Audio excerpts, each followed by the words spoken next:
Welcome to the Friendly Frequencies podcast. I am your host, Carmen McLeod, and I am here to talk to you about my passion for spirituality and personal development. My purpose in life at this time is to remind you how powerful you truly are and that you create your own reality. If the mind, the soul, and the universe are topics that interest you, and you want to continue to evolve into your soul's purpose, then you are in the right place.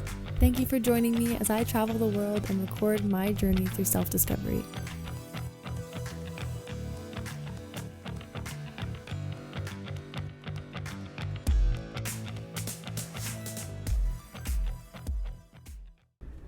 Hello everyone, welcome once again to the Friendly Frequencies podcast. I am currently recording this on a ferry, a giant ferry. I literally feel like I'm on the Titanic. I am taking a 12-hour boat ride to Coron Island in the Philippines. And yeah, so there's going to be background noise, as you can already tell, but I'm going to do this anyways. This is my first time filming a podcast on a boat. And I'm sure there's going to be plenty more opportunities for this as time goes on. Especially now, because I have some really exciting updates in my life, right, to make public now. And that is, I can honestly say now, I mean, I've always said that I could be traveling indefinitely. Who knows when I'll be going home, kind of jokingly, half jokingly. But at this point, it's becoming far more serious. So surprise, I was, and I did actually, this isn't so much of a shock. I did mention this before, but I was offered a job, or I applied for a job to be a tour guide in the Philippines and other parts of the world. And I got the job. So, yay. I got the job. A few days ago, I found out, not only did I get the job, but one of my dearest, bestest friends right now, Gemma, who I've spent the last couple months with, also got the job. So we both got the jobs. The two positions that were open, we both got. So we will now be working together, and thank God for that, because if you haven't, I don't know if you've listened to my last episode, but it was actually an interview with Gemma, and she and I talked about the abundance that we've been just creating for ourselves, and how it's been influenced by each other, and how we've had each other in our lives for such a short period of time, and yet the most growth that has ever happened for us has just happened within this small period of time. And so we talk about this, about how important it is to have people in your life who not only inspire you, but have that vibration that just attracts abundance and just is abundant in itself. People who match your vibration, or even better, bring your vibration to an even higher state. And that's natural. That's the kind of natural attraction that you're going to have in your life, is that the people you bring into your life are going to, you're going to attract people with the similar vibrations that you put out. By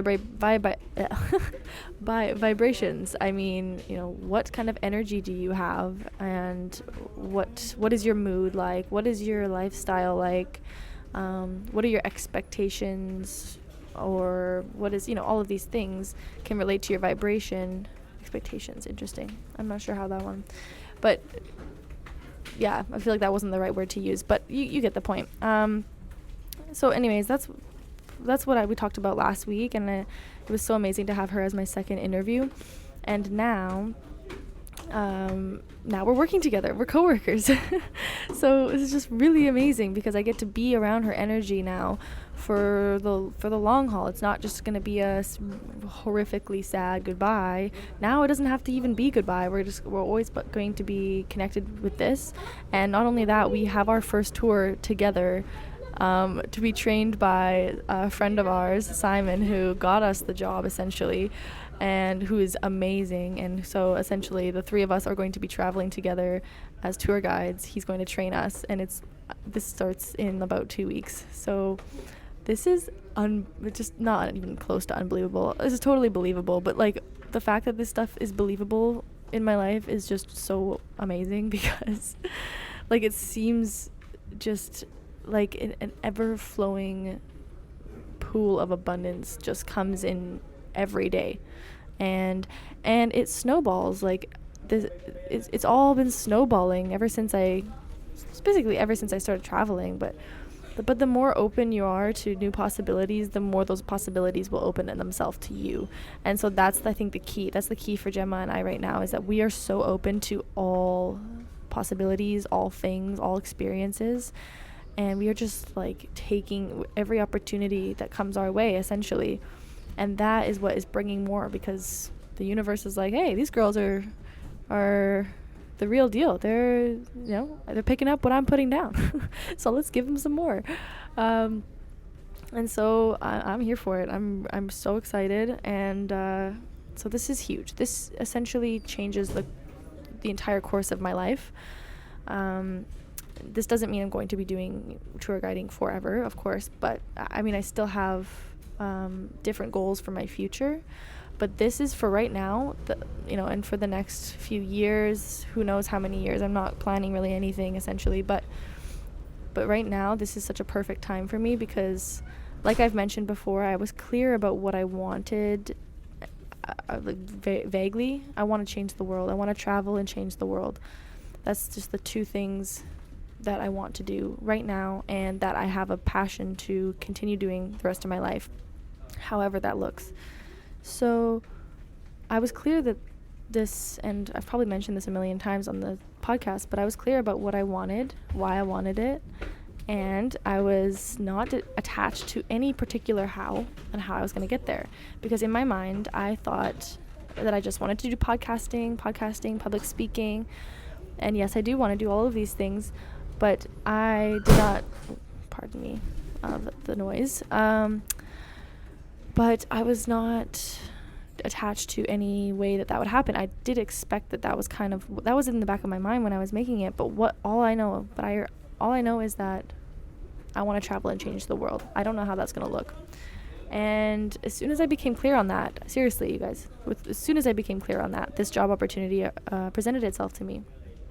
And there's just so much power, like I've been mentioning for a while now, in creating a vision for your life. And it just keeps you aligned. It keeps you on track. And it also opens you up. It gets you clear. When you're clear on what you want, and when you're clear on what it is that you want to, how you want to feel, how you want to be, what's your way of being, all of these things, all of that is going to come in. All of the opportunities that are going to allow you to create that into a reality are going to come to you, because you're clear.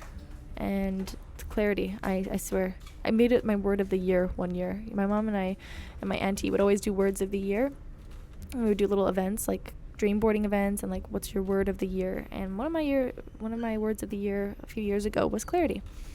And I am so clear right now, even though I'm so open and so unknown. I'm so I'm so unclear at the same time about what's going to happen. I have no idea. But I'm so clear that I'm clear about that. Like, I'm clear that I'm ready to take on essentially any opportunity that comes to me that feels right. I'm clear. My intuition is quite clear. So when opportunities come to me that maybe are not in alignment, I think I'll be able to tell it apart. But right now, I'm such a yes woman that I'm like, yes, let's do it. But what do I want to... Okay, and so this kind of plays into the conversation for today. So that's just kind of an update, though, an exciting update. Maybe a rather long one, sorry.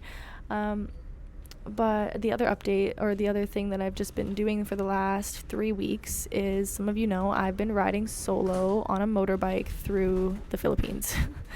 And I feel like the coolest person in the world when I say that, honestly, but it was amazing. I actually only spent like maybe a week of that time riding, because I ended up staying in one small town with Gemma for like 2 weeks. And I ended up getting a job out there, and kind of like a mural job.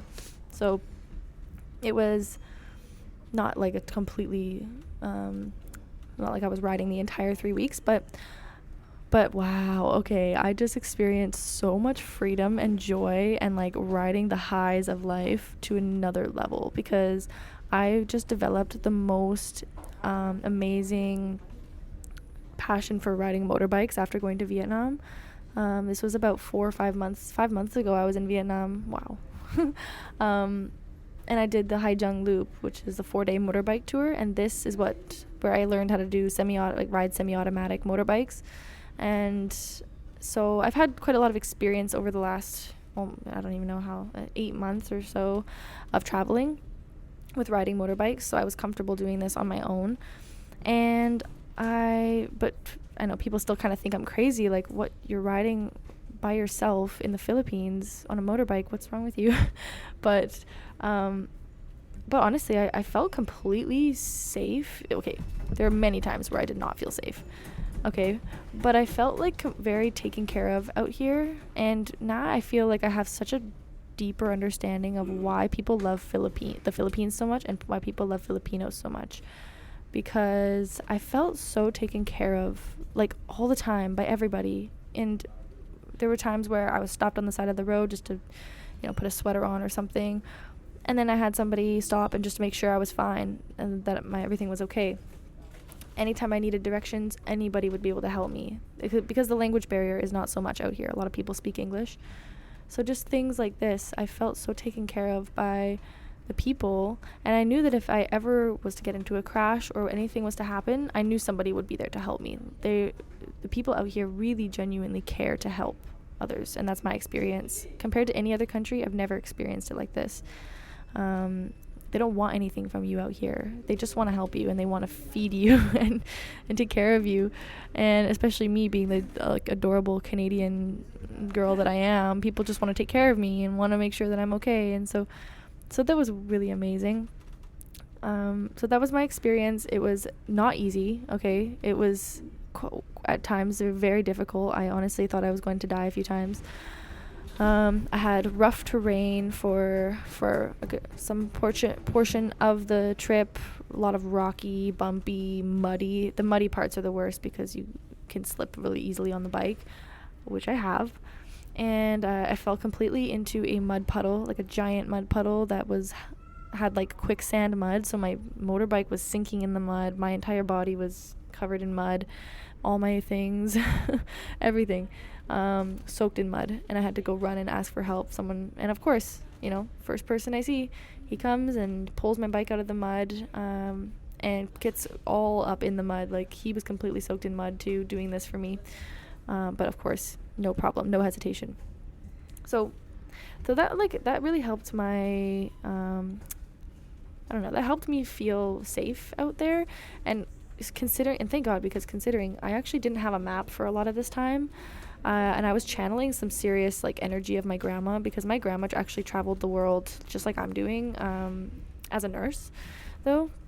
And she, at that time, she's 85 now or something, so at that time they had no phones, no internet, no anything, and she did this all and without any of that. So that actually was stuck in the back of my mind while I was kind of thinking, what are you doing? You're traveling with 10% battery on your phone. You have no service. You have, your maps are not working, because my maps were not working for a lot of this time. I'm like, okay, this is super dangerous. What are you doing? And you're in the middle of nowhere. It's getting dark. There was one point where, I had all of these factors were happening, and it was pitch black, and I'm riding, and I have no sense of what's going on. But still, in that moment, I just knew that anytime I need help, I'm just gonna pull over, find the next person, and they're gonna help me, and they're gonna tell me, okay, what's the direction of this, and then they'll point me to it. So what's the worst that's gonna happen? And at the same time, also, the worst thing that could happen, okay, maybe not of course there are bad things that could happen, but for me, I felt like the most likely worst outcome that would happen would be something happens and I have to stop on the side of the road and just spend the night in the jungle, okay? And to me, that doesn't sound bad at all, because one, I've been living in the jungle this entire time, basically, and I have a hammock. So my dear friend Jess gave me a hammock. Thank God for that, because I feel like anytime if I ever was to get stranded anywhere, I'm just going to set up the hammock and go to sleep. Because I'm not somebody who tends to worry so much, and this is where I'm going to get into more of a conversation around my thought process right now. And I want to give a special shout out to my friend Abel, who is kind of inspiring this episode a little bit, because I just had a conversation with him today, and without talking about the specifics of his situation, because that's not really my business to share, but I'll just explain kind of what my thought process is after talking with him about what's going on in his life and how, I'm able to take what we talked about into my own life. And so it's kind of the topic of failure. And for me, that translates to, it's failure and or trauma, future trauma that is likely to happen, and pain. And it all relates because the likelihood of me experiencing a major trauma out here is, I'd say, pretty high, especially as I'm taking so many risks. There's a huge chance that I will fail or get hurt or something bad happen to me. And I've always known this. And of course I've had things happen, but I wouldn't say anything that's like absolutely life-altering. If anything, I learned something from every single thing that's happened to me, and I'm able to take it as a positive in the end. But nothing huge. I haven't had any major injuries or anything like this. But the thing is that our conversation was around failure, the fear of failure, and I let him know, of course, my favorite story that I literally tell everybody, which is Mornings with Nano podcast, where he talks about celebrating his failures with champagne every time. I love to bring this up to everyone because, of course, everybody has to deal with failure. That's kind of it's inevitable in life. And just the idea of being able to almost be excited for your failures, or excited I could even go as far as to say is excited for the traumas, but that's pretty intense, and I don't know if I'd say I'm excited for that. But I am excited for the learning that's going to come from it, because it's inevitable that the trauma is going to come. I'm lucky that I haven't experienced so much trauma yet in my life, and I know that there's plenty to come as a human being. And so how this links with my motorbike trip, and it could link with the job as well, but especially the motorbike trip. Like, I became very aware that I'm very likely to get hurt or for something bad to happen. Just even thinking about just the motorbike itself, like the likelihood of me crashing is quite high, especially when it's raining, it's dark, I don't know my way around here, and all of these factors, and just like the numbers of just going off based on statistics. Like, I'm planning to ride motorbikes in every country that I visit. So even though I know the chances of something bad happening are likely, I could let this stop me from doing it. I could stop me from pursuing doing something that I'm really excited about, that I really love, or I'm just going to accept that that's a part of life. And it seems simple enough, but this also goes along with the failure thing, right? So when you're striving for greatness and going after the big juicy goals that you set for yourself, I'm learning to speak in the first person more often. So like for me, when I'm striving for these kind of goals, and when I know that failure is inevitable, and at the same time my success is inevitable. So yes, both. You need to have both. The contrast of the dark and the light, the shadow proves the sunshine, remember?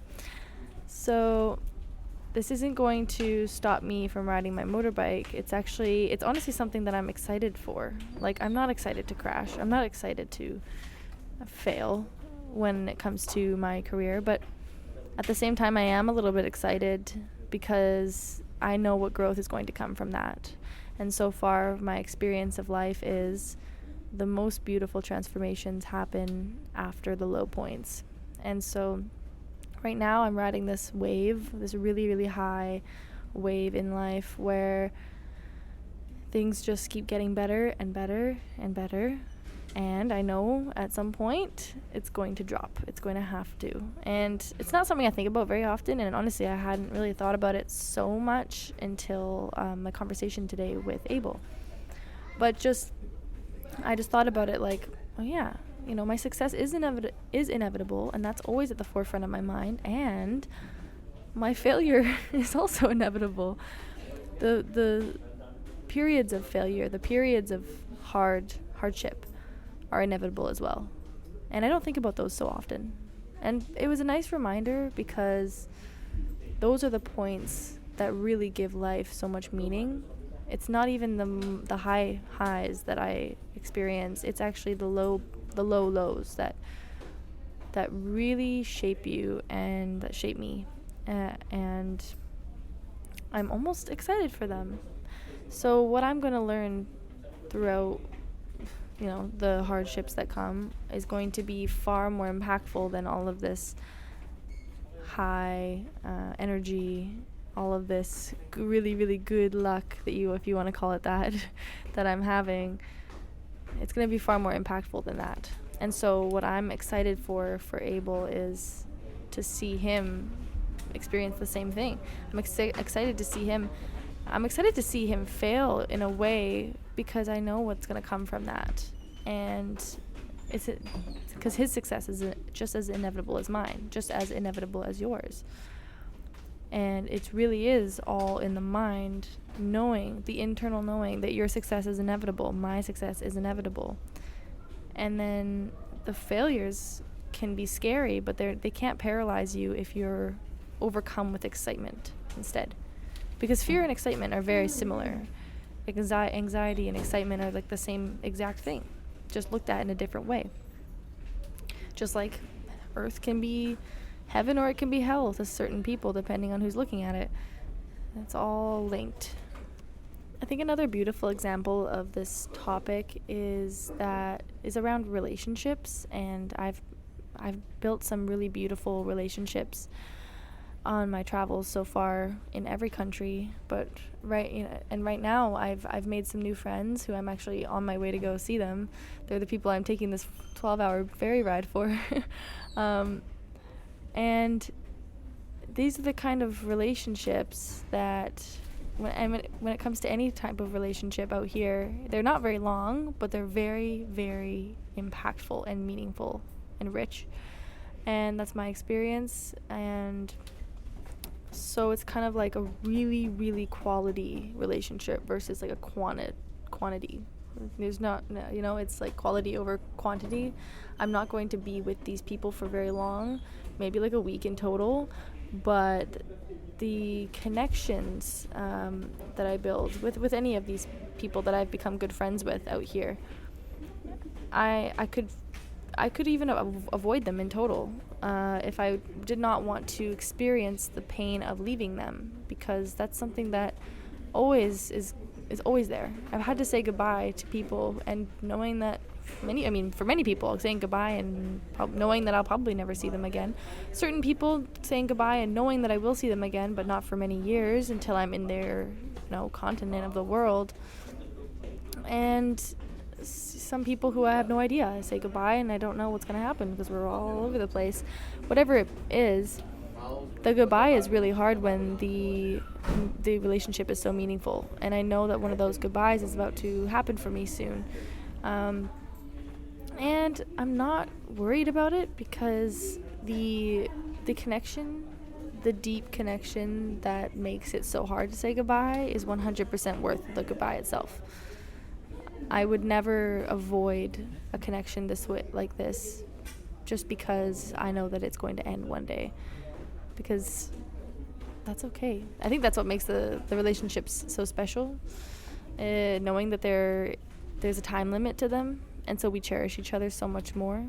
And that's my experience with a lot of the, because I've made a handful of deep connections out here, and and it is hard, but it's a part of this, right? Knowing that it's inevitable that I'm going to feel the sadness of leaving, and that one is almost more so because it's inevitable. It really is. Like, I know, okay, this day we're not going to be together anymore, and it's going to whatever. But I think that's even more inevitable than it is for me to say, oh, I'm probably going to have something bad happen to me in my trip, or I'm probably going to end up in a crash with my motorbike at some point, just in likelihood, because that's not even guaranteed. That might not ever happen. So for this one, it's just still worth the risk. It's worth taking the risk and experiencing the relationship for what it is, even though it's not going to last forever. But in a way, it will last forever. So anyways, I'm going to talk more about relationships next week, because I think I have some really interesting breakthroughs going on around in my life around this. But next week is a better time to talk about that. So we'll pick that up later. But I just want to say again, shout out and thank you to Abel for inspiring me to think about failure and hardship in a different way, or not so much in a different way, but just to think about it in general, and just to notice that I'm on the peak of one of the peaks. It seems to be mostly uphill, but eventually it's going to go down, and I'm prepared for it. I'm not expecting it, but in the way I am, because it's a part of life. But at the same time, it's not like, oh, I have all of these good things happening to me, so I'm just waiting for the next bad thing. No, I'm definitely not, because I'm always expecting good things to happen to me, and that's a part of the reason that they always do happen to me. However, I do know how life is and how there's ebbs and flows, and I'm prepared more now to deal with the ebbs, because I'm always in a state of flow with those ebbs, if that makes any sense. I would say the moral of this conversation is around taking the risks, acknowledging the fear that you may have behind them, and just doing it anyways, knowing, and not just doing it anyways in spite of the risk of failure and of pain, but actually doing it almost with anticipation of and almost excitement around it, because of the growth that's going to happen through those low times. And without anticipating it so much, like, you can anticipate something without thinking about it so much. I'm not going to always be thinking about bad things happening to me or anticipating any failures, because that's not where I want my energy to go. But at the same time, when those thoughts arise, and for some people it arises more than others, right now, my friend Abel, he's experiencing the fear of failure, and he's going to experience a major breakthrough by breaking through this fear, and by breaking through whatever is in his mind about what could happen. And however that's going to look, I'm not sure. But for me, that really looks like just acknowledging that the failures and the downtimes are what makes life so beautiful, and what teaches me the most about who I am. And just like riding the motorcycles, when I if I do eventually get into a cluster biff out there, well, I'm going to learn a lot about what happened there, and I'm going to learn a lot about driving, and I'm going to be a better driver because of it. And just like the times where I've been out there, where I've been like, okay, this is questionable terrain, I am alone, and I'm really risking it right now. This is, if I was to die, nobody would be able to come. There's been times like this but that's the times where I learn the most. So it doesn't even have to be something as harsh as a crash, but it could just be like, in the moment, I'm genuinely scared for my life, and that's the parts that I think are just the most exciting, and the most learning will come from those. So I want to thank you, Abel, for impacting me today, as always. And I want to thank everyone for listening. That's the moral of the story. Next week we're going to talk about some relationship stuff, and I'm really excited to get into that, because I haven't talked so much about relationships over the course of this podcast, but I've got a lot of things to say around all of this. So let's pick back up there. Okay, I love you. Bye. Thank you so much for listening to the Friendly Frequencies podcast. I would absolutely love it if you could leave me a review on iTunes and Spotify and anywhere else that you are listening to this from. And what I will do is, for anybody that gives me both a review on Spotify and iTunes, I will send you my 30+ hour long playlist that I have shared with many people over the last 2 years. I have been accumulating my favorite music, and I have not met a person who doesn't absolutely love the playlist. It will transcend you into just a beautiful state of mind and vibration, and I can literally guarantee you, no matter what music you listen to, you'll love this playlist. So send me a screenshot of the review, and it doesn't have to be a fully written one on Spotify, but on iTunes they do ask you to write something. So if you just write a few words on there, that would be great. Just screenshot it, send it to me through Instagram. My Instagram is Friendly Frequencies, and I will send you the playlist through there. Thank you so much for listening, and I will talk to you next week.